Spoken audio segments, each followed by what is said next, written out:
স্বর্ণভ হাজরা।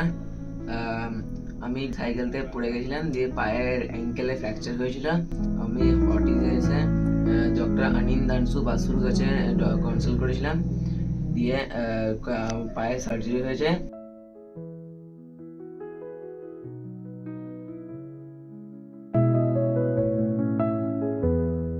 আমি এখন আবার সাইকেল চালাচ্ছি, নর্মাল লাইফে লিড করছি, ভালো করে চলতে পারছি।